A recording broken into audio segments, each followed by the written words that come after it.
Bonjour à tous, ravi de vous retrouver dans Smart Job, le rendez-vous emploi RH de Bismart. C'est tous les jours, du lundi au vendredi, et c'est en direct, débat, analyse, expertise et vos rubriques habituelles, bien entendu, bien dans son job, expérience collaborateur et ressources humaines, grâce à la data, grâce à Qualtrics. On en parle dans quelques instants avec l'un de ses représentants. Smart et réglo, la période d'essai, bah oui, on a tous fait une période d'essai.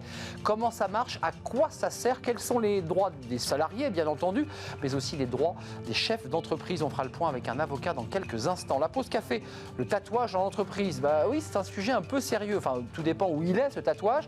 Est-ce qu'il faut le cacher? Eh bien, on fera le point avec Fanny Griesmer. C'est un sujet de sociologie, presque d'ethnologie. Ça sera notre pause café. Et puis le cercle RH avec un grand entretien aujourd'hui avec Lucie Desjonquers. Elle est la présidente France du réseau international Women's Forum. Vous connaissez ce mouvement et elle est fondatrice du cabinet d'approche directe Leaders Associates. Elle sera avec nous pour parler des femmes et puis des lois en préparation justement pour que ces femmes prennent toute leur place dans les conseils d'administration. Et puis fenêtre sur l'emploi, on retrouvera Julien Breuil, un habitué de l'émission, directeur des études chez Cadre Emploi, et on va s'intéresser à l'attente des cadres après un an de Covid. Qu'est-ce qu'ils veulent les cadres? Du vert, oui, et puis un peu inquiet aussi sur leur situation professionnelle. Ces cadres. On fera le point avec Julien Breuil, ce sera à la fin de notre émission. Tout de suite, c'est bien dans son job.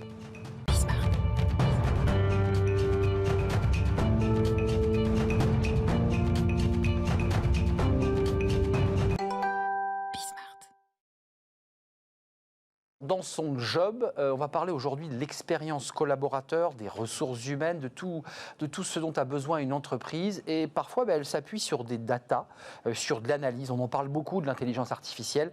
On en parle avec Nicolas Saintagne. Bonjour Nicolas. Bonjour. Vous êtes responsable des solutions expérience collaborateur chez Qualtrics. On dit bien Qualtrics. On dit bien Qualtrics. Ouais. Ah, c'est bien, c'est pas Caltrix. C'est pas Caltrix. Voilà, c'est pas Matrix. Quality, Matrix, c'est pas Matrix non plus. Voilà, c'est ça qui nous arrive. C'est ça, c'est pas un film. D'abord, un mot sur cette notion d'expérience collaborateur. Qu'est-ce que vous y mettez derrière? Alors, l'expérience collaborateur, c'est l'ensemble des ressentis, des attitudes qu'un collaborateur peut avoir vis-à-vis de son entreprise tout au long de son parcours. Donc c'est ça qu'on considère être l'expérience collaborateur chez Qualtrics. Un collaborateur, son expérience, elle commence le jour où il passe son premier entretien, même le jour où il va s'intéresser pour la première fois à la boîte, jusqu'au jour où il s'en va. Et au milieu de tout ça, il va vivre un certain nombre de choses sur lesquelles on va aller être amené à lui demander son opinion. Alors, c'est intéressant, Qualtrics, c'est de la PME au grand groupe, entreprise américaine, reprise par SAP, ça cartonne, cotation en bourse, ça marche très bien. Vous assumez le fait d'aller récupérer de la data, de la malaxer dans la grande bouche de l'intelligence artificielle, et puis ensuite de resservir à vos clients quoi concrètement finalement? Alors, qu'est-ce qu'on sert à nos clients? On sert deux choses. La collecte, c'est la base de ce que l'on fait. Donc la collecte auprès, en l'occurrence, des collaborateurs, mais aussi des clients. Pour comprendre ce qu'ils pensent. Donc il y a un truc très important, c'est la compréhension. Donc l'intelligence artificielle, elle sert à ça. Elle sert à bien comprendre, hiérarchiser les attentes, hiérarchiser les opinions pour, et c'est le deuxième sujet super important chez Qualtrics, mettre les managers, mettre les responsables RH en disposition d'action. Ils ont un tableau de bord. Ils ont un tableau de bord et des recommandations, pareil, produites par l'intelligence artificielle pour dire, par exemple, si dans votre équipe, l'engagement, l'intention de continuer dans la boîte est inférieure à une certaine moyenne, alors vous devriez faire cela. C'est comme ça que ça fonctionne. Alors Nicolas, il y a un élément intéressant chez Qualtrics, vous avez sorti une étude. Alors elle tombe à point nommé cette étude, puisqu'il y a pas mal d'articles de presse aujourd'hui, vous les avez peut-être vus, sur le retour au bureau. Et l'étude, elle s'intéresse d'abord à la relation de confiance entre les collaborateurs et leur hiérarchie, c'est un premier point. Et puis c'est l'impact de l'IT sur le travail des RH durant la pandémie. Commençons d'abord sur le retour ou pas au bureau. Il y a quand même un chiffre intéressant, 63% des responsables IT estiment qu'au moins un quart des collaborateurs de leurs organisations travailleront désormais depuis leur domicile de façon permanente. Donc là, ce chiffre-là, c'est sorti de votre étude, globalement, on ne va pas revenir en arrière.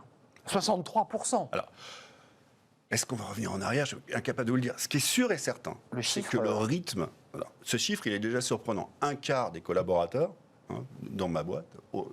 d'après 2/3 de ces DSI, vont être permanents. Je pense que c'est l'aspect permanent qui est super intéressant. Permanent, en permanence, Alors tout le monde ne peut pas se le permettre, mais n'empêche, ceux qui peuvent se le permettre aujourd'hui déclarent, enfin beaucoup de boîtes dans lesquelles ils déclarent on va rester comme ça dans ce statu quo. Je prends un exemple que je connais très bien, c'est celui de Qualtrics, grosse boîte américaine. Oui, vous êtes concerné, ouais.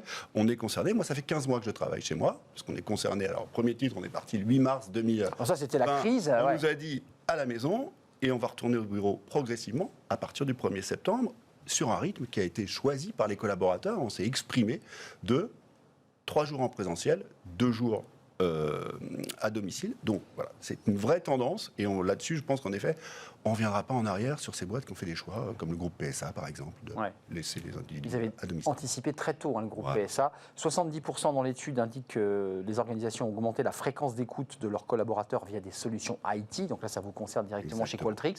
Ça veut dire quoi? Ça veut dire que là aussi, il y a une façon permanente de continuer le télétravail et une autre manière de manager ces équipes. Alors, ça veut dire que sur l'aspect expérience et donc collègues du feedback, on ne peut pas, ils ont eu beaucoup de mal, ces DSI, ils se rapprochent des DRH là, pendant cette période de crise, on ne peut pas naviguer à vue, et donc on est bien obligé à un moment donné de savoir ce qui se passe chez le collaborateur. Donc d'écouter. Et donc d'écouter de l'item le plus... j'ai envie de dire le plus logistique possible. Est-ce que ton ordinateur fonctionne? Est-ce que tu peux juste te connecter à Internet? Mais c'est un vrai sujet. Il y a eu énormément de... Ce qu'on a vu dans l'étude aussi, c'est qu'il y a beaucoup de DSI qui ont rebasculé, repriorisé leurs investissements IT vers des solutions de réseau, vers des solutions de connectivité, juste pour assurer l'intendance, que les gens puissent bosser. Donc ça, c'est la première chose super importante. Et puis, j'ai envie de dire, la seconde dans l'écoute, c'est de quoi est-ce que vous avez besoin? Je comprends ce que vous avez maintenant, mais comment est-ce qu'on va anticiper? Qu'est-ce qu'on va faire demain? Comment vous voulez bosser? Comment est-ce qu'on collabore? C'est une révolution, en fait. Énormément de questions qui se sont posées. Il y a un chiffre intéressant qui va peut-être venir se taper. J'ai vu quand, dans mes titres, vous m'écoutiez sur les cadres, parce que cette étude, elle traite de l'intention des collaborateurs, donc des cadres, pour la plupart, à rester dans l'entreprise. Ça a bondi de 14 points par rapport à 2020. Mais il faut quand même nuancer ce chiffre. C'est-à-dire qu'ils n'ont pas tous envie de partir. Pourquoi? Parce que peut-être qu'ils ont peur aussi que de dehors, il fait froid dehors, c'est un peu l'expression qu'on entend. Oui, il y a eu un gros besoin de réassurance. On se pose. En fait, on a regardé, nous, on travaillait sur les critères, les leviers de l'engagement des collaborateurs et puis de l'intention de rester. Donc, en effet, grosse montée de l'intention de rester. Alors, je ne suis pas sûr qu'on soit mieux dans son job, c'est juste qu'à un moment donné, on se pose plus de questions. Et dans les leviers qui sont les leviers classiques de l'engagement ou de l'intention de rester, on a remarqué qu'il y a eu un changement dans la hiérarchie. Tout ce qui concernait le développement personnel, etc., est passé derrière le besoin d'être engagé dans un projet, la raison d'être de l'entreprise. Donc on essaie de se raccrocher, en effet, cadre se raccroche à ça. Sans faire de la psychanalyse, c'est aussi une forme d'angoisse qu'on essaie de soigner, de colmater, là, quand même. Ça, probablement, c'était compliqué. C'était très compliqué de se retrouver à domicile, des conditions de travail souvent difficiles, etc. Donc un besoin de réassurance très fort, Il y a quand même moins d'un salarié sur 2 qui est prêt à recommander son employeur, et c'est 11 points de moins chez les femmes. Comment vous l'expliquez? Ça aussi, c'est de la data brute, c'est-à-dire que quand vous interrogez, on vous dit « Bah non, je n'ai pas trop envie de recommander mon entreprise, mon employeur ». C'est pas bon, ça, quand même. Alors, je pense que pendant cette période-là, il faut le dire, en France, on n'est pas les champions de l'écoute des collaborateurs et de l'activation de l'écoute des collaborateurs. Moi, je travaille dans une boîte américaine. Il y a beaucoup d'écoute, là. Il y a énormément de clients américains où c'est très institutionnalisé. Je ne dis pas que les entreprises françaises n'écoutent pas leurs collaborateurs. Oui, mais ce n'est pas la culture. La culture du feedback, et surtout la culture du feedback permanent et de donner, et de travailler sur des boucles itératives, du test and learn, tiens, tu m'as dit ça, on va faire ça, etc., est moins importante ici. De fait, le fait de se détacher ou de se dire je ne me projette pas, je ne recommanderais pas cette société, ça a été un point marquant, c'est globalement, toutes celles qui ont fait peu, pas, mal écouté. C'est celles-là qui prennent. C'est celles-là qui prennent le plus. D'accord. Donc ça veut dire en creux que pour les propositions de transformation que vous apportez Qualtrics, c'est aussi de les accompagner sur cette question de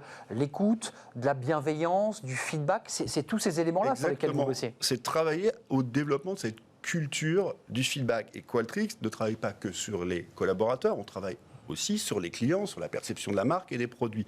Et on sait qu'une boîte qui réussit, qui sert bien ses clients, c'est une boîte où les collaborateurs se sentent bien et ont envie de venir bosser chaque jour. Donc, il y a un cercle vertueux. Oui, c'est pas uniquement être bienveillant avec les collaborateurs, c'est de se dire tout ça est dans l'intérêt du client. Tout ça est dans l'intérêt des intérêts de l'entreprise. Et donc, en retour, de l'intérêt de l'entreprise. Enfin, c'est intéressant parce que vous disiez comme ça, vous qui avez maintenant une culture d'entreprise américaine, vous dites on n'a pas trop la culture de l'écoute. Il va falloir s'y mettre? Alors, tu regardes les grandes sociétés, tout le monde a au moins un baromètre annuel ou biannuel d'écoute des collaborateurs. C'est souvent un grand moment de communication, souvent un grand moment de cohésion aussi. La grand-messe. Grand-messe, tout le monde donne son avis. Là où ça pêche derrière, c'est dans l'activation, ne serait-ce que de ces résultats-là. Globalement, je vais écouter, j'ai des grandes tendances, j'ai un grand cap, je sais ce qui se passe bien, ce qui se passe mal, mais comment est-ce que je redescends ça à la sphère managériale, la plus fine, pour que des choses se passent, pour que ces scores évoluent. Donc ça, c'est la grand-messe, une fois par an, une fois tous les 2 ans. Nous, ce qu'on voudrait que les entreprises fassent, comme elles le font avec leurs clients, c'est qu'elles rentrent dans un format de permanence. Alors, il ne s'agit pas d'abrutir les salariés avec un questionnaire dès qu'ils bougent. Il s'agit juste de se dire, en fait, dans la vie d'un salarié, il y a plein de moments qui comptent. Bien sûr. Et est-ce qu'on peut être présent à tous ces moments qui comptent pour s'assurer qu'on n'a pas de gap extrêmement fort entre ce qui est réel et puis ce qui est attendu. Et pas se faire bonne conscience avec des événements qui, pour le coup, ne sont pas suivis. Merci Nicolas Saint-Agne, responsable des solutions expérience collaborateurs chez Qualtrics, je l'ai bien dit, qui est une entreprise, on l'aura compris, qui accompagne à travers ces datas, ces données, ces analyses aussi, évidemment, c'est pas de la data brute, accompagne les services RH, bien entendu, services marketing et IT aussi. Merci d'être venu sur notre plateau, d'avoir fait un petit détour par Smart Job. On continue par le droit. Le droit, ça concerne évidemment tous les chefs d'entreprise. On va s'intéresser à la période d'essai. Vous avez eu une période d'essai. C'est un petit moment un peu étrange, la période d'essai dans une entreprise. Il ne faut pas se rater. On en parle tout de suite. Smart et Réglo. Est-ce que l'avocat que je reçois, nous l'avons mis en période d'essai ? Non, on ne l'a pas mis du tout en période d'essai. Étienne Pujol, il est venu tout de suite et il nous a plu. Étienne, bonjour. Je souris parce que vous venez régulièrement dans notre émission, chaque semaine presque. Avocat en droit social au cabinet Berilo. La période d'essai. Alors, d'abord, qu'est-ce que c'est une période d'essai ? On sait tous ce que c'est quand on a été salarié. C'est un moment où on nous teste. Voilà, exactement. Mais ce qu'on sait peut-être un peu moins, c'est que le test, il vaut dans les deux sens. C'est-à-dire qu'on nous teste, c'est-à-dire que l'entreprise teste le salarié sur son adéquation. Oui, lapsus. Sur le poste, mais le salarié peut aussi tester que le poste et l'entreprise lui conviennent. Et donc ça marche dans les deux sens et souvent les employeurs ont tendance à l'oublier. Il y a des conséquences derrière. La durée, c'est quoi la période d'essai ? Parce que chacun s'observe. Chacun s'observe, chacun est en phase de test. Et puis la durée, elle est variable. En fait, il faut qu'elle soit écrite dans le contrat de travail déjà. Le Code du travail prévoit des durées maximales, 2, 3 ou 4 mois en fonction du positionnement hiérarchique. Mais il est tout à fait possible de ne pas en prévoir. Si on connaît déjà le salarié ou pour les cadres à haut potentiel, il n'y a pas de période d'essai parce que voilà, on essaie de le faire venir à tout prix. Mais il peut y avoir une période de 15 jours, 3 semaines, 1 mois. C'est à la libre disposition des deux parties. Qu'on soit bien d'accord, on peut très bien ne pas avoir de période d'essai. Il n'y a pas d'obligation à la période d'essai. Aucune obligation. Est-ce que pour le salarié qui vient dans l'entreprise, il n'y a pas un petit côté un peu, pas agaçant, mais un peu pas humiliant non plus ? Je ne trouve pas le bon mot qui dit on me veut, mais on ne me veut pas trop quand même. Ça se voit surtout, c'est une très bonne question parce que psychologiquement on le voit surtout au moment du renouvellement de la période d'essai, qui est aussi une période qui est très tricky d'un point de vue juridique. Mais effectivement, c'est une phase où on se dit mais est-ce qu'on veut vraiment de moi ? Je suis avec une épée de Damoclès quelque part sur ma pérennité au sein de l'entreprise. Et donc effectivement, c'est une phase un peu ambivalente dans la relation de travail. Donc ce moment du renouvellement, c'est le moment où l'employeur va dire écoutez, on va se redonner encore 2 mois. Et donc, il est, j'imagine, obligé de lui dire parce qu'on n'est pas encore très sûr, ce qui met une pression énorme sur les épaules du salarié. Exactement. Et psychologiquement, il faut bien l'amener parce que déjà, il faut que les deux parties signent le renouvellement. Déjà, il faut que ce soit prévu à l'origine, dans le contrat de travail. Il faut s'assurer, quand on est en entreprise, on appelle son avocat pour s'assurer que la convention collective prévoit bien que le renouvellement est possible parce que sinon, comme dans la plasturgie, par exemple, le renouvellement n'est pas possible. Donc, il faut faire très attention à ce que la convention collective le prévoit. Plasturgie ne prévoit pas de... Sauf pour les cadres, mais pour les ouvriers, les employés, il n'y a pas de renouvellement possible. Donc, il faut faire attention. Et il faut le consigner par écrit. Et donc, effectivement, c'est toujours une période un peu délicate d'un point de vue RH, parce qu'on dit aux salariés, mais écoute, merci pour les 3 mois que tu viens de passer, mais on n'est pas encore tout à fait sûr, donc on va te renouveler pour une autre période de 3 mois pour vraiment être sûr que tu es fait pour le job. On peut rompre, donc de fait, cette période d'essai. On la rompt en cours de route, parce qu'on s'aperçoit, on a fait 2 mois, on s'aperçoit au bout d'1 mois et demi, l'employeur s'aperçoit que ça fait pas le tour, pour le dire un peu vulgairement.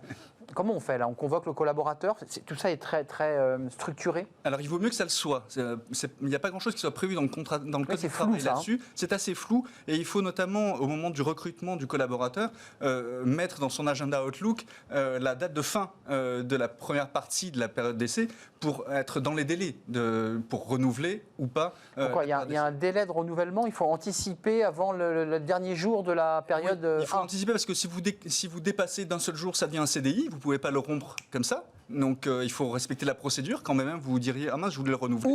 Oups, exactement. Et ça arrive malheureusement pour. Et le salarié dit, de fait, je suis en CDI de fait. Exactement, je suis en CDI. Et maintenant, si vous voulez rompre, il faut me convoquer un entretien préalable et me licencier.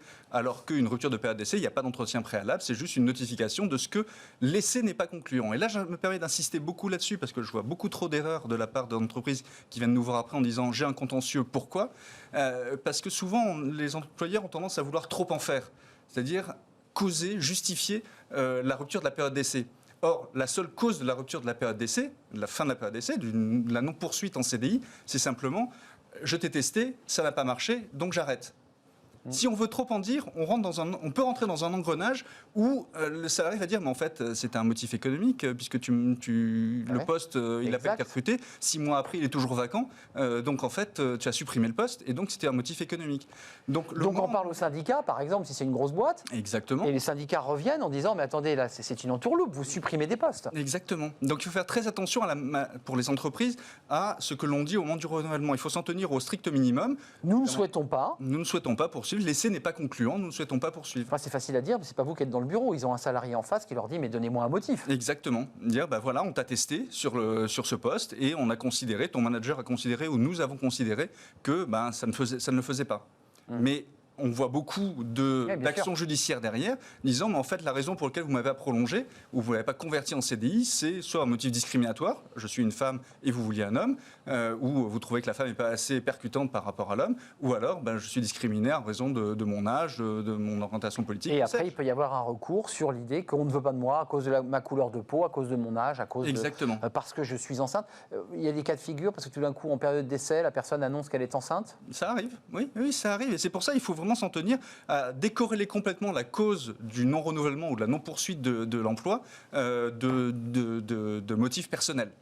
Vous avez un petit conseil à donner à nos téléspectateurs parce qu'il y a un sujet autour du CDD, du CDI. Exactement, c'est toute cette question de se dire en fait je vais recruter en CDD parce que je veux tester. Je ne suis pas encore sûr d'avoir un job qui va se pérenniser, etc. Et les modalités, un CDD c'est un contrat à durée déterminée. Donc pour le rompre de manière anticipée, c'est extrêmement compliqué. Il faut prouver une faute grave par exemple. Alors qu'un CDI, il n'y a pas besoin de motif. Tant qu'on est en période d'essai, on peut juste dire voilà, ça ne le fait pas. Je ne poursuis pas. Donc l'outil de flexibilité, il est plus du côté du CDI paradoxalement que du CDD. Donc ça veut dire qu'il vaut mieux embaucher quelqu'un en période d'essai en lui proposant à l'issue de cette période de l'embaucher en CDI. De confirmer et de faire en sorte que ça se pérennise, exactement. Ou pas. Exactement. C'est un outil de flexibilité. Vous, l'avocat, avant de nous quitter, l'avocat qui est vraiment en prise directe avec les entreprises, ça seront souvent les périodes d'essai ? Disons que ça se rend moins souvent quand on a déjà testé le salarié en amont. Par exemple, quand il a déjà fait un stage sur un poste, où on a parlé du stage il y a 15 jours, quand on a fait déjà un stage qu'on a pu tester, on le connaît déjà. On le connaît, donc là, pour le coup, on ne peut pas prévoir de période d'essai. Il faut faire attention à ça aussi, parce que si un salarié qu'on veut recruter, on a déjà eu l'occasion de le tester sur un poste, eh bien, on ne va pas lui proposer de période d'essai. Un mot très simple, donc elle est utile cette période d'essai, elle est nécessaire selon vous? Elle est nécessaire et il faut faire très attention, elle marche dans les deux sens. C'est-à-dire que le salarié, quand il veut rompre sa période d'essai, il n'a un préavis que de 48 heures à donner. Donc il peut sans motif pour lui aussi. Sans motif pour lui aussi. Et donc le mercredi, il peut dire vendredi, ce sera mon dernier jour. Et l'employeur qui misait sur son collaborateur, à partir du lundi matin, il n'a plus personne sur site et il peut être bien embêté. Oui, ça ne marche pas que du côté des salariés qui subiraient les foudres de l'entrepreneur. L'entrepreneur peut perdre aussi quelqu'un qu'il voulait depuis longtemps. Qu'il voulait garder et qu'il n'a pas réussi à retenir. En lui proposant un renouvellement, par exemple, dont le collaborateur ne voulait pas. Regrettant d'ailleurs même de l'avoir mis en période d'essai. Parfois, c'est souvent ça l'histoire. Merci. La période d'essai est passée, Étienne Pujol. Merci. On vous retrouve la semaine prochaine. J'ai senti qu'il y avait un peu de pression. Merci, avocat en droit social au cabinet Berilo. C'était toujours un plaisir de vous accueillir. On fait une petite pause. Vous savez, la pause café avec Fanny Griesmer. Une pause intéressante, technologique, sociologique. Le tatouage en entreprise. Bah oui, le tatouage en entreprise.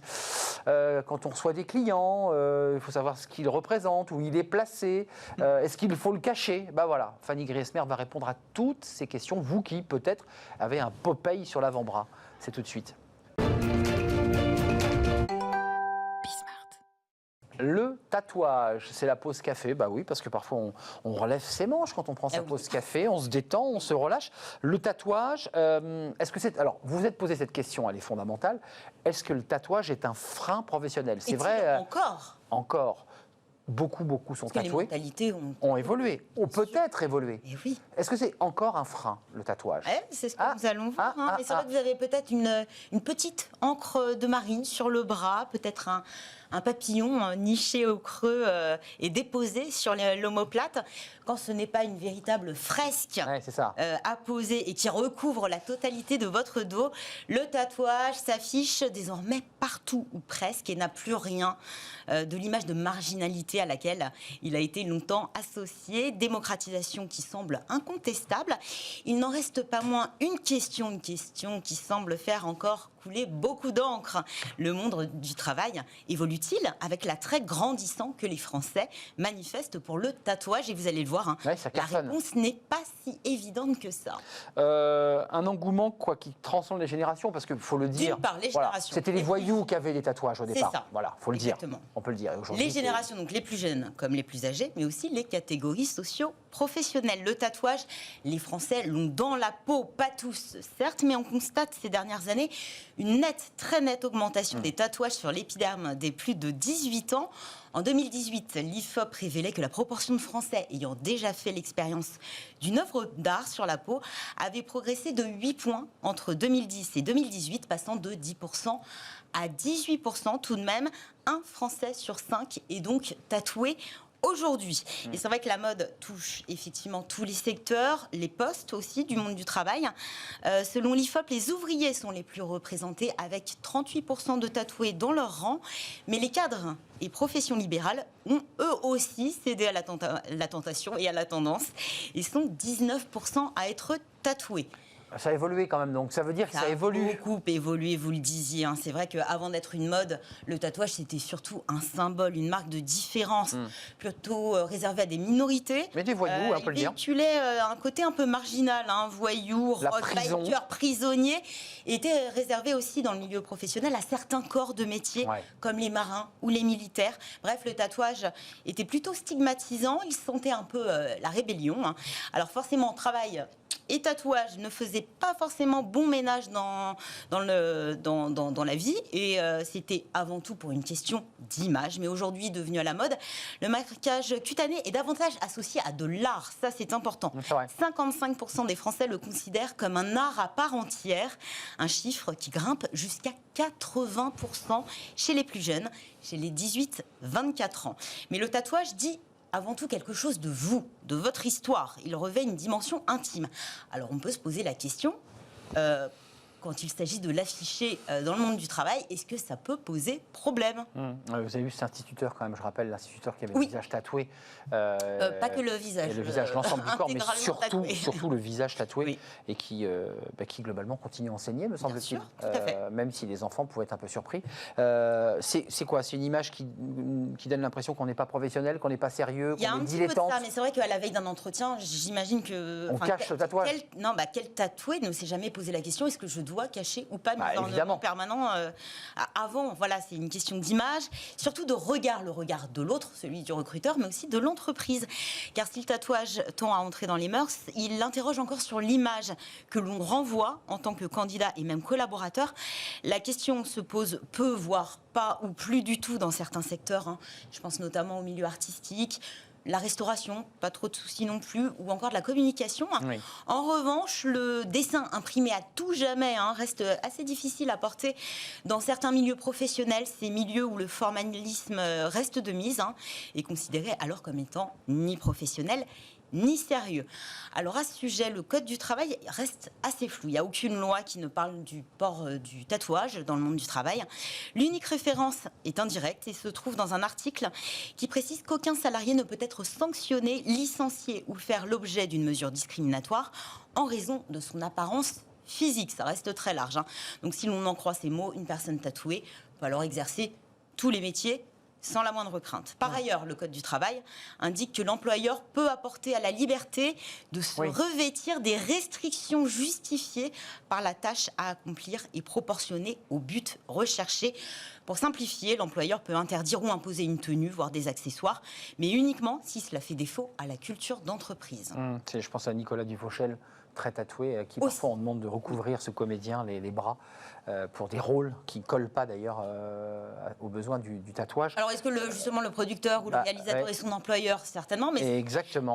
En tout cas, l'employeur, c'est là, c'est l'appréciation. C'est dans le contrat, bien sûr. C'est l'appréciation du tatouage qui se fait à ce niveau-là, finalement, et ça varie effectivement énormément en fonction du secteur, du poste occupé, du niveau de formalité qui règne dans l'entreprise, mais surtout de la visibilité du tatouage, est-ce qu'il est placé ou non sur des zones visibles. On pense notamment au visage. Bien sûr. Dans certaines entreprises, il peut être exigé effectivement des employés de cacher ces tatouages apparents. C'est le cas notamment chez Air France. Air France qui le stipule noir sur blanc dans son règlement intérieur, exigeant, je cite, une tenue soignée. Là encore, ça reste large, mais effectivement, les tatouages apparents doivent être dissimulés, quand bien même le tatouage n'aurait aucun caractère offensant. Alors globalement, la tendance est plutôt à la décontraction. C'est un petit peu la venez comme vous êtes, dans la lignée du Friday Wear dont on parlait il y a quelques mois maintenant, et de la fin du très solennel costume-cravate. Effectivement, l'évolution des règlements intérieurs dans certaines entreprises, auparavant particulièrement rigide, en témoigne celui par exemple de cette profession très emblématique, la police nationale. Oui, depuis fin 2017, même les policiers ont officiellement le droit d'afficher des tatouages qui étaient auparavant strictement interdits. Donc ça évolue, mais ça résiste. Ça résiste quand même, ça résiste, et il y a encore un certain conservatisme.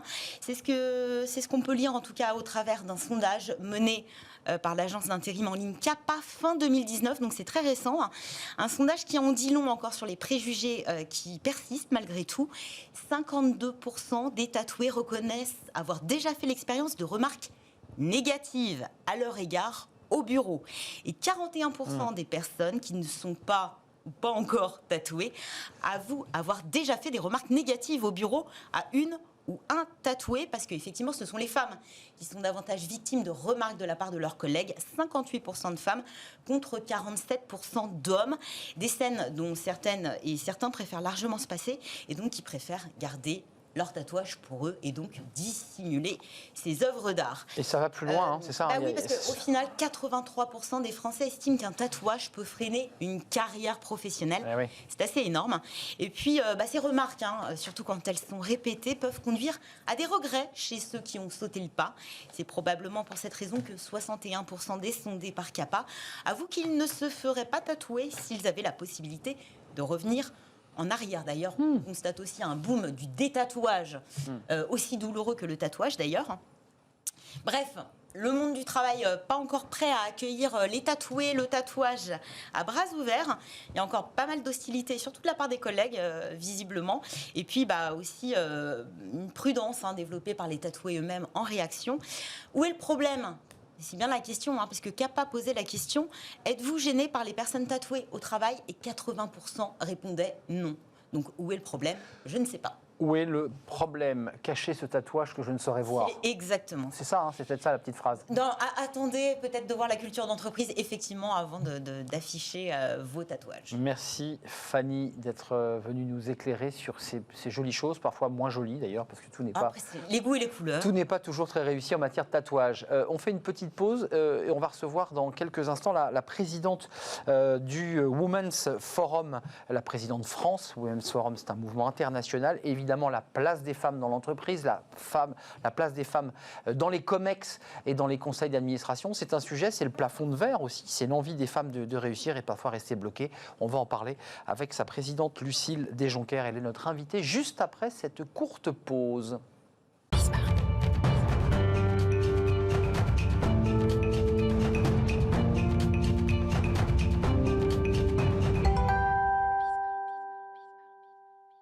Le cercle RH en direct, retour sur le plateau de Smart Job.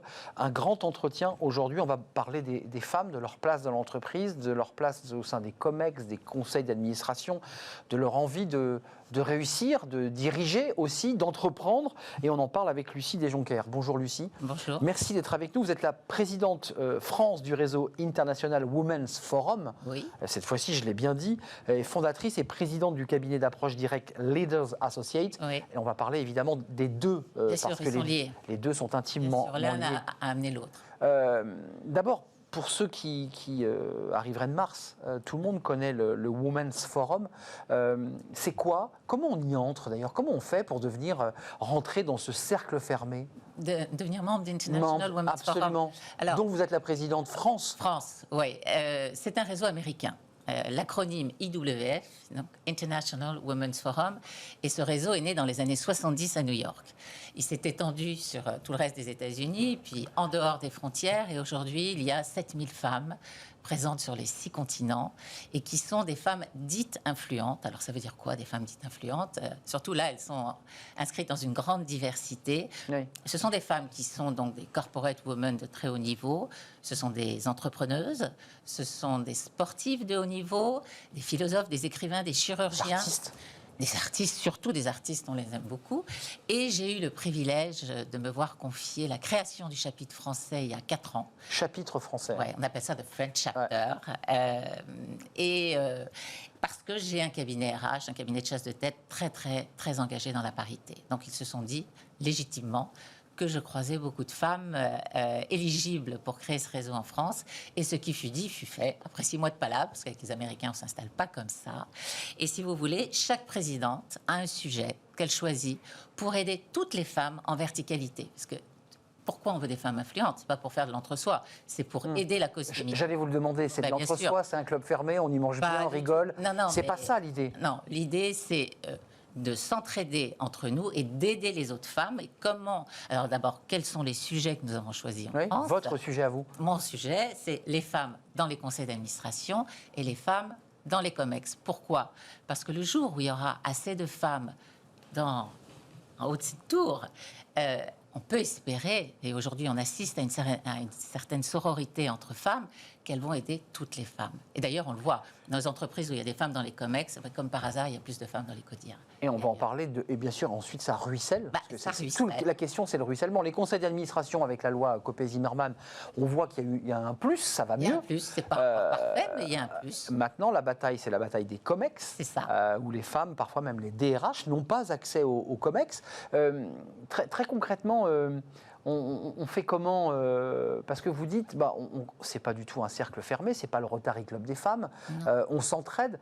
Ça veut quand même dire qu'en postulat de base, il y a des freins. Il y a quoi? Il y a des hommes qui empêchent les femmes de...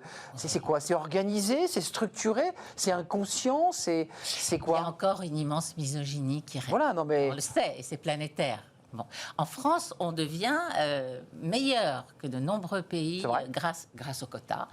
Ces fameux quotas qui sont très controversés parce que même les femmes étaient contre les quotas. Elles disent mettre des femmes pour des femmes, c'est contre-productif. Sauf qu'on gagne un siècle. Et l'idée, c'est pas de mettre des femmes pour des femmes, c'est de mettre des femmes éligibles et légitimes. Et ça, il y en a beaucoup. C'est une question qui va peut-être vous choquer, mais... Pendant longtemps, j'ai reçu des femmes sur mon plateau, des femmes politiques, et parfois je m'autorisais cette question en disant « Mais c'est quoi la différence entre une femme politique et un homme politique ?» Et une femme m'avait répondu « Vous savez, parfois, une femme politique, c'est simplement un homme en jupe. » Alors, le monde des femmes dans la politique est très difficile. Vous en avez dans ce Women's Forum? On a des députés, on a des sénatrices, bien sûr. Mais je dois dire que je salue leur courage parce que ces messieurs ne les accueillent pas toujours très gentiment. D'ailleurs, on a pu voir à l'Assemblée nationale que certaines députées étaient huées, ce qui ne devrait plus exister aujourd'hui. Moquées. Voilà, moquées. Avec des rappels aux règles. Exactement. Et je ne vous parle pas des propos sexistes.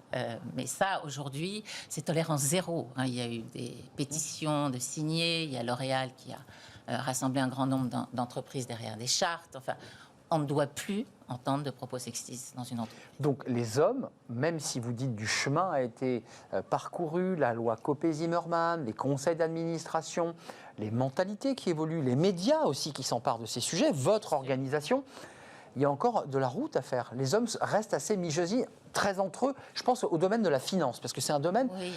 Je parlais récemment avec un patron d'un fonds qui me dit « Mais moi, je ne peux pas faire une photo de groupe parce que j'ai qu'une femme dans mon équipe. » Alors, c'est bien que vous évoquiez ce sujet, je vais vous expliquer pourquoi.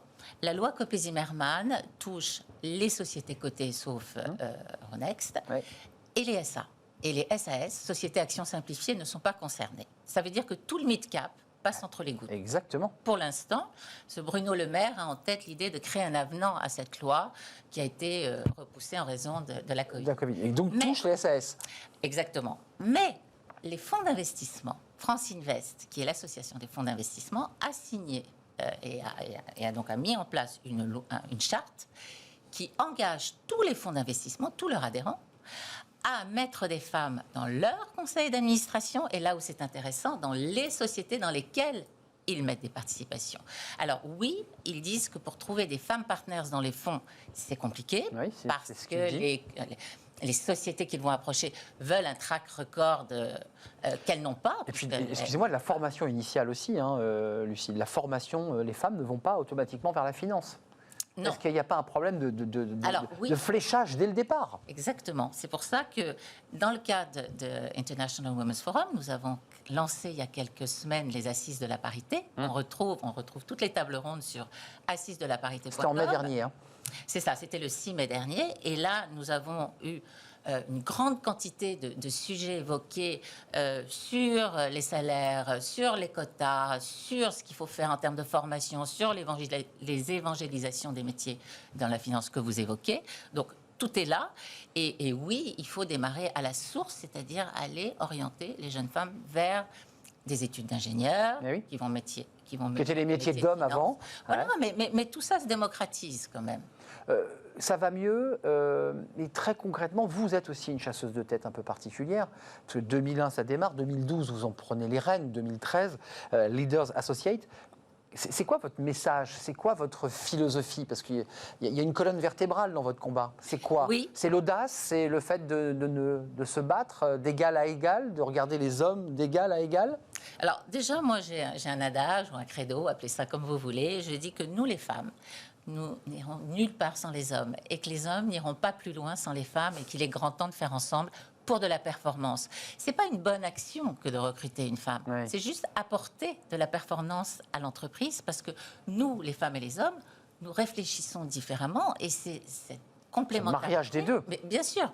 Et aujourd'hui, on parle beaucoup de RSE et de ESG qui va vraiment plus qu'encourager les entreprises à intégrer dans les équipes de la diversité, des personnes ethniques, des femmes, des hommes, parce qu'on sait que ce mélange de culture et de genre va apporter de la performance. Qu'est-ce qu'elles apportent de plus, les femmes? On a eu une étude sur ce plateau, on l'avait évoqué il y a quelques mois, on s'aperçoit que quand il y a des femmes, et je crois que c'était à l'occasion de la venue de Marie-Jo Zimmermann sur ce plateau, qui nous parlait de sa loi et qui nous disait, on le voit, les chiffres le démontrent, les performances sont meilleures. Qu'est-ce qu'elles apportent, les femmes? Une créativité, un regard plus orthogonal, c'est ça? Oui, et puis elles apportent aussi beaucoup de rigueur. Et puis aussi, elles vont prendre peut-être moins de risques que les hommes. Donc, et c'est vraiment l'addition de ces compétences. Quelquefois, peut-être qu'il faut prendre des risques et qu'elles n'oseront pas. D'où l'importance d'avoir autour de la table des hommes qui vont dire mais si en faisant ça. Et puis, elles ont de la vision. Et puis en management, elles ont de l'empathie. Et on en manque dans les comités de stratégie, bien sûr. Bataille pour la finance, bataille pour l'accession au COMEX. Parlons des entrepreneuses. Oui. Elles ont sens de l'entreprise, les femmes. Elles ont envie d'entreprendre. Et on avait sur ce plateau, encore une fois, je me souviens d'un témoignage de cette femme qui me disait avec beaucoup de sincérité, j'ai racheté l'entreprise de parfumerie, ça se passe plutôt bien, mais avant de le faire, j'ai d'abord dû faire le point avec mon mari parce qu'il faut s'organiser. Il y a cette fameuse charge mentale, il y a la responsabilité d'être une mère aussi. Tout ça pèse et j'imagine limite la possibilité de créer sa boîte. Ou quand on la crée, on se dit je fais le sacrifice de ni me marier ni avoir d'enfants. Non, je n'irai pas jusqu'à... Non, mais je noircis, je caricature. Oui. Alors déjà, en amont, pour la femme entrepreneur, elle a un premier problème vraiment identifié, c'est qu'elle va avoir beaucoup plus de difficultés à lever des fonds qu'un homme. Alors que... J'ai vu. Ouais, c'est incroyable. C'est dingue, mais c'est vraiment statistiquement prouvé. Alors que les femmes qui ont réussi à lever de l'argent ont des résultats significatifs. Donc là on est face à quelque chose que je n'ai pas encore réussi à expliquer. C'est-à-dire, on considère que, pour des raisons aussi, je dirais, presque historiques, qui traversent les siècles, l'homme gère le budget, la femme s'occupe de la cuisine, pour revenir à des choses un peu ancestrales, et donc la femme on ne pourrait pas lui confier une forte somme d'argent. Non, mais moi, j'ai des témoignages. Incroyable. Non, mais j'ai des témoignages de femmes qui arrivent chez leur banquier pour des histoires personnelles de succession et autres, et le banquier dit on va attendre votre époux. Ouais, c'est ça, bien sûr. C'est exactement ça. On croit rêver. Ouais, on attend votre mari parce qu'il gère un peu mieux. Lui, il va comprendre. Bien sûr, lui, évidemment. Voilà. Donc, ces femmes, on hésite un peu. Alors j'ai vu qu'il y avait d'ailleurs un réseau aujourd'hui pour lever des fonds de femmes qui s'organisaient. On se serre les coudes, heureusement. Pour elles-mêmes pouvoir, comme vous l'évoquiez tout à l'heure, aider les femmes au plus près. Qu'est-ce qui bloque aujourd'hui pour les rendre un peu plus entrepreneuses encore? Qu'est-ce qu'on devrait faire? Déjà, leur faciliter justement l'accès à des financements. Aussi, vous parliez d'enfants et autres, faciliter les gardes, donner aux familles monoparentales, c'est un projet de loi au Conseil de l'égalité, d'office dans des crèches à ces femmes qui souhaitent créer leur entreprise. Chef d'entreprise, divorcée, monoparentale, oui. Comment je fais? La charge mentale est énorme, mais on ne sûr. parle pas des parents vieillissants dont elles s'occupent. Et voilà, et du quotidien. Il y a eu ces assises de la parité mai dernier, puis après il y a ce Women's Forum, International Women's Forum, qui est votre marque. Oui. Il a lieu quand le prochain? Parce que c'est un peu le Davos des femmes, pour le dire. Oui, un petit peu. Alors, il y a quelque chose comme ça de grands rassemblements prestigieux quand même. Oui, on avait 7000 personnes en ligne, avec vraiment, on a eu tous les présidents des chaînes télé qui étaient là. On avait Pierre Louette, le président des Échos, pour parler justement de la place des femmes sur les plateaux de vos rédactions. En fait, et de la parité à l'antenne aussi. Et la parité à l'antenne, c'est un sujet très important. Mais en fait, avant les prochaines assises qui sont prévues en début d'année 2022, il y a une continuité dans le temps. Parce que l'agence EPOCA, avec laquelle je collabore et qui est très visionnaire, nous travaillons de façon étroite avec tous les partenaires qui ont été présents ce jour-là. D'ailleurs, ces partenaires-là étaient déjà là pour la plupart en année 1, ce qui était plutôt satisfaisant. Et nous travaillons ensemble pour des échanges de bonnes pratiques. Ils font partie d'un club des partenaires et des membres IWF vont aller les aider à leur demande pour parler avec les COMEX et essayer de les aider le mieux possible à avancer sur ce sujet. Une loi en préparation. La diversité, j'aimerais qu'on en parle un tout petit peu parce que je me souviens d'un acteur américain qui était venu 5-6 ans dans des quartiers français en disant mais c'est ici que la réussite se fait, c'est ici qu'il y a la vie, il y a la jeunesse. Aux États-Unis, il y a cette idée comme ça on peut partir d'un quartier très défavorisé et réussir. C'est ce rêve américain.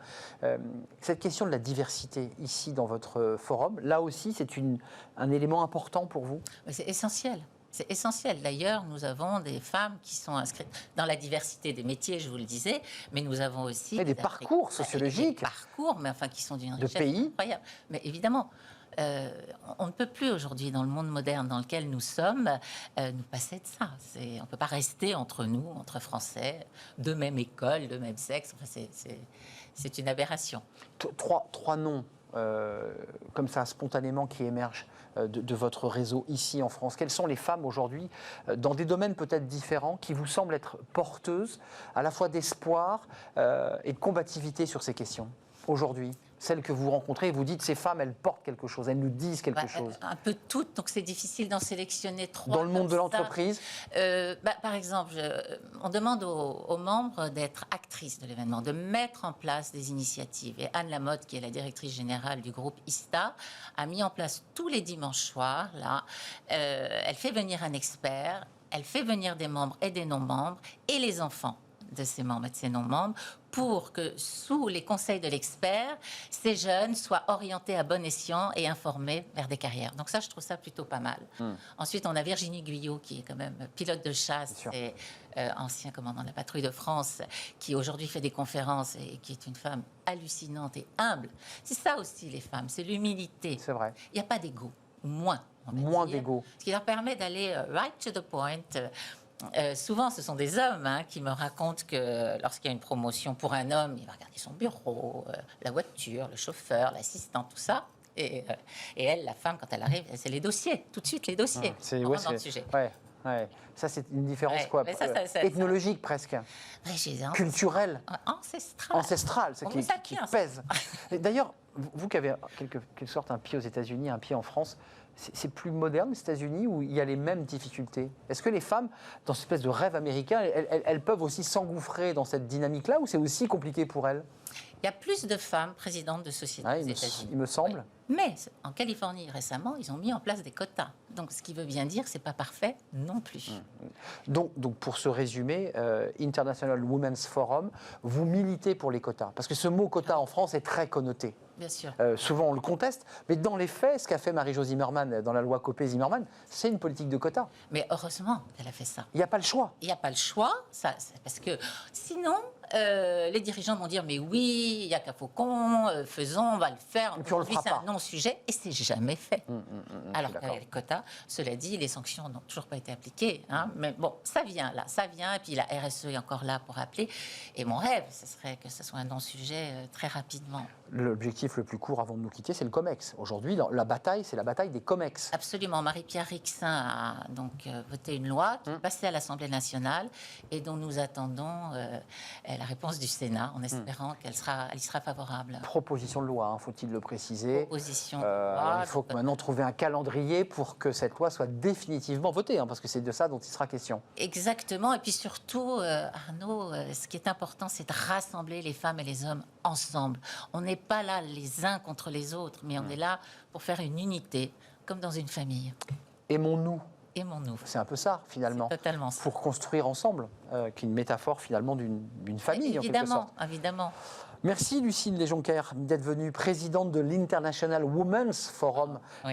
Parce que c'est une marque IWF, avec votre grand événement en présentiel, cette fois-ci. Les prochaines, les assises de la parité. On croise les doigts, qui se fera physiquement sur scène. On l'espère, mais peut-être aussi à distance pour ceux qui sont en province, qui n'ont pas pu venir. Et une chose importante à signaler, si j'ai le temps. Allez-y. Nous avons décidé de faire venir, pendant cette année de campagne présidentielle, toutes les candidates et les candidats afin qu'ils exposent leur programme concernant les femmes. C'est très, très important. Ils vous ont dit oui? C'est en discussion. C'est en discussion. Certains ne savent pas encore.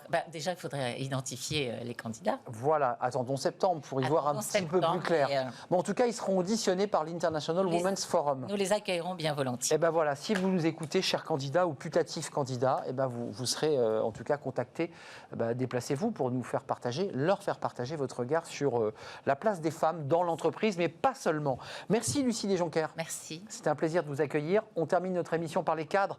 Alors, des femmes, il y en a aussi, des hommes aussi. On accueille Julien Breuil, le directeur des études chez Cadre Emploi. Il va nous parler de la situation des cadres, de leur état d'esprit après cette année de Covid. C'est pas simple, on en parle avec lui.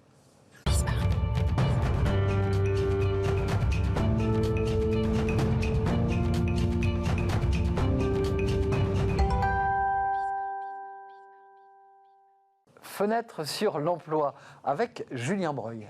Bonjour. Comment ça va ? Très bien. Très heureux de vous revoir, Julien. Ça faisait longtemps qu'on ne s'était pas vu sur ce plateau. La dernière fois, c'était en visio.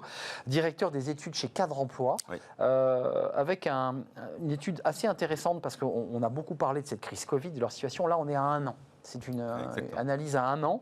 1 an après, leur état d'esprit, qu'est-ce que ça dit ? Dans quel état d'esprit sont les cadres 1 an après ? On avait parlé de la géographie. Il y a aussi de l'incertitude professionnelle. Ouais. Il y a une relation qui est à la fois ambiguë avec l'entreprise, il y a des attentes qui sont fortes. Après 1 an, alors j'allais dire pas 1 an de statu quo, mais en fait effectivement il y a quand même beaucoup de questions qui se sont posées, questions professionnelles. Effectivement on sait que dans les entreprises, il y a parfois eu des licenciements, il y a parfois eu bien sûr des non-augmentations, il y a parfois aussi des questionnements que se sont posés les cadres, notamment sur leur équilibre vie pro, vie perso, la qualité de vie, le bien-être. Voilà, c'est beaucoup d'éléments sur lesquels ils ont réfléchi. Je ne dirais pas qu'ils vont franchir le pas pour aller voir ailleurs, ce n'est pas encore le cas, on y reviendra tout à l'heure. Mais en tout cas, ces réflexions amènent forcément des initiatives ou en tout cas une perception d'une relation qui évolue avec l'entreprise. Attitude ambiguë des cadres vis-à-vis de l'entreprise. On en parlait tout à l'heure dans la première partie, je ne sais pas si vous avez entendu, mais sur la notion d'engagement, un cadre sur deux dans cette étude, qui n'est pas celle de cadre emploi, disait les salariés ne veulent pas recommander leur employeur. Là, on voit quand même des cadres, c'est un peu ambigu, satisfait de la gestion Covid, mais pour le reste... Oui, c'est assez ambigu, surprenant. C'est vrai que 77% disent que la gestion de la crise sanitaire a été bien faite par l'entreprise. Dans le même temps, ils ont le sentiment de ne pas avoir été interrogés sur leur ressenti. On sait que les cadres, comme les salariés, ont un peu souffert, ou en tout cas subi cette crise, comme beaucoup. Et à la fin, finalement, 45% nous disent en fait, je serais prêt à quitter mon entreprise parce que j'estime qu'elle n'a pas géré correctement cette crise sanitaire. C'est un peu des injonctions contradictoires. On peut l'analyser de trois manières. D'un côté, les cadres sont comme les Français.